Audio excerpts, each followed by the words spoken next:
And devastating new details in the Kalamazoo shooting rampage. Please don't move. Please don't move. They coming, okay? Please don't move. We got the kids. Please don't move.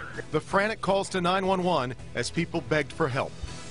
And it tops Local 4 News at 5 today. 911 tapes and the arrest video from February's shootings in Kalamazoo show the chaos as the gunman struck again and again, leaving 6 people dead. Jason Dalton is the man charged in this horrible crime, and now we're getting new insight into a twisted explanation. Local 4's Guy Gordon has reviewed nearly 90 pages of recently released reports as well. Guy?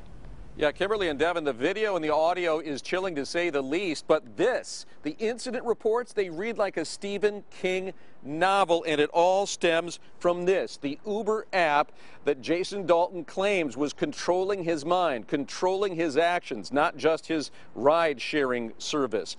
A very violent evening in the Kalamazoo history, 6 dead, 2 wounded, yet when the suspect was arrested, he was eerily passive. The arresting officer says Dalton was slow to respond to instruction, and watch here as the officer pulls a Walther pistol from the suspect's right pocket.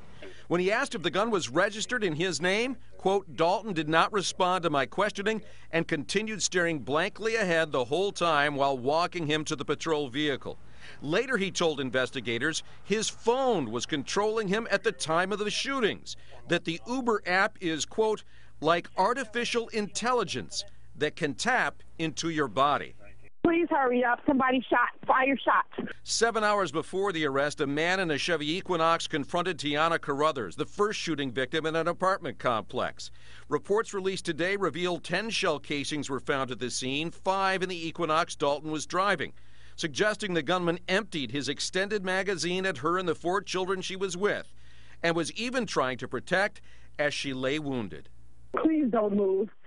Please don't move. They coming, okay? Dalton was allegedly involved in a hit and run, calling his wife to exchange cars. She found him evasive, and after questioning him, he told her, quote, she couldn't go back to work anymore, and the kids could not go back to school. She would see what he was talking about on the news. He left in a dark Chevy HHR, identified as a vehicle involved in a final shooting 3 hours later at a Crackle Barrel where 4 died. There's 3 people in one car, and 1 guy is not moving. Now, Dalton told police that he had no memory of the shooting at the car dealership. He did remember the shooting at the Cracker Barrel. He says he never even aimed. He did not remember actually feeling the gun in his hand, but just hearing the pop, pop, pop, telling investigators that he is not a killer, though he knows he has killed. Kimberly and Devin, back to you. So very disturbing, Guy. Do we know any more about how Dalton believes his phone or this app was controlling him?